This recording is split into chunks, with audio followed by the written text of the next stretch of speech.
Friends అందరికీ నమస్కారం. ఏపీలో తెరపైకి మరో కొత్త డిమాండ్ అయితే కనుక వచ్చింది. ఆంధ్రప్రదేశ్ పేరు మార్చాలని.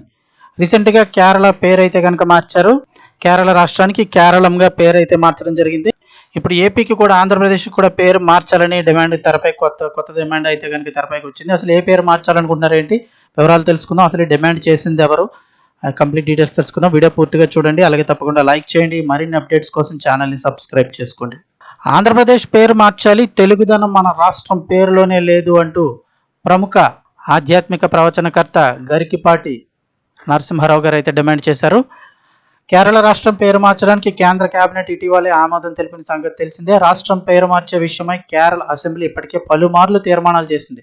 ఇటీవల రాష్ట్రం పేరు మార్చే తీర్మానానికి కేరళ అసెంబ్లీ ఆమోదం తెలపగా కేంద్రం కేబినెట్ కూడా గ్రీన్ సిగ్నల్ ఇచ్చింది. కేరళ పేరుని ఇప్పుడు కేరళంగా మార్చనున్నారు.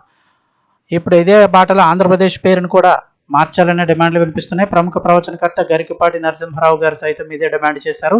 ఆంధ్రప్రదేశ్ తెలుగు పేరు కాదు, ఇందులో నాకేం మొహమాటం లేదు, పేరు అయితే మార్చాలి, ఇందులో తెలుగుదనం ఏమీ లేదని చెప్పేసి ఆయన స్పష్టం చేశారు.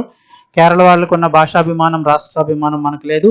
ఇటీవల కేరళ రాష్ట్రం పేరును కేరళంగా మార్చారు. మరి మన ఆంధ్రప్రదేశ్ రాష్ట్రంను కూడా ఈ పేరును కూడా ఎన్టీఆర్ ఆశయానికి అనుగుణంగా తెలుగునాడు అని మార్చాలని చెప్పేసి ఆయన డిమాండ్ చేశారు. అప్పుడే మనకు జాతీయాభిమానం ఉంటుంది. ఆంధ్రప్రదేశ్ అనేది తెలుగు మాట కాదు, నాకేం మొహమాటం లేదు చెప్పడానికి. ఉత్తరప్రదేశ్, మధ్యప్రదేశ్, హిమాచల్ ప్రదేశ్ ఎంతో, ఆంధ్రప్రదేశ్ కూడా అంతే. మన రాష్ట్రం పేరును తమిళనాడులాగే తెలుగునాడు అని మార్చాలి.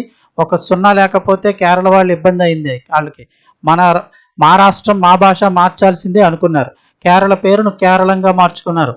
అటువంటి పట్టుదల మనలో వస్తే రాష్ట్రం పేరే కాదు మన బతుకులు కూడా మారుతాయని గరికపాటి వ్యాఖ్యానించారు.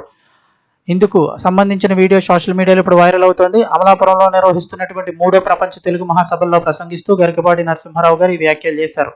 మహర్షులు నిర్దేశించిన మార్గం నుంచి పక్కకు తప్పుకోవడం మనం ఒత్తిడితో జీవిస్తున్నామంటూ ఆయన వ్యాఖ్యానించారు.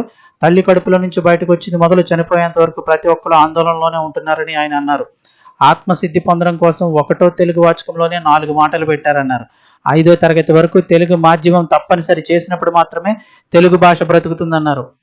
తన 2 పిల్లలు తాను తెలుగు మీడియంలోనే చదివించానంటూ ఆయన చెప్పారు. తెలుగు మాధ్యమంలో ఎవరూ నష్టపోలేదని ఆయన అన్నారు. తల్లిదండ్రులు తమ పిల్లలు తెలుగు మాధ్యమంలోనే చదవాలని నిర్ణయించుకోవాలన్నారు. ప్రతి ఒక్కరూ సొంత దేశంలోనే ఉండాలని, ఇక్కడే పని చేయాలని అనుకుంటే భారతదేశం 5 ఏళ్లలోనే విశ్వగురువుగా మారుతుందన్నారు. ఇక ఎన్టీఆర్ అధికారంలోకి వచ్చిన తర్వాత ఆంధ్రప్రదేశ్ రాష్ట్రం పేరు మార్చడానికి ప్రయత్నాలు చేశారు. ఆంధ్ర అనేది ఒక ప్రాంతాన్ని సూచిస్తుందని, తెలుగు అనేది భాషాపరంగా అందరినీ ఏకం చేస్తుందని ఆయన నమ్మారు. అందుకే రాష్ట్రం పేరు మార్చే విషయమై ఆయన అసెంబ్లీలో చర్చలు జరిపారు. కొందరు ఆయన ఆలోచనతో ఏకీభవించగా మరికొందరు మాత్రం ఆంధ్ర అనేది చారిత్రక పేరును మార్చడం పట్ల అభ్యంతరాలు వ్యక్తం చేశారు. దీంతో ఆయన రాష్ట్రం పేరును మార్చలేకపోయారు. అయినప్పటికీ తెలుగు గంగ, తెలుగు గ్రామీణ పదం లాంటి పేర్లతో ఆయన తెలుగు పట్ల తనకున్న మక్కువను చాటుకున్నారంటూ గరికపాటి నరసింహారావు గారు అయితే చెప్పారు. ఆంధ్రప్రదేశ్ పేరును తెలుగునాడు అంటే ఇప్పుడు తమిళనాడు ఎలా ఉందో అలాగే తెలుగునాడుగా మార్చాలని గరికపాటి నరసింహారావు గారు చేసిన వ్యాఖ్యలపై మీ అభిప్రాయాన్ని కూడా కామెంట్ సెక్షన్లో తెలియజేయండి.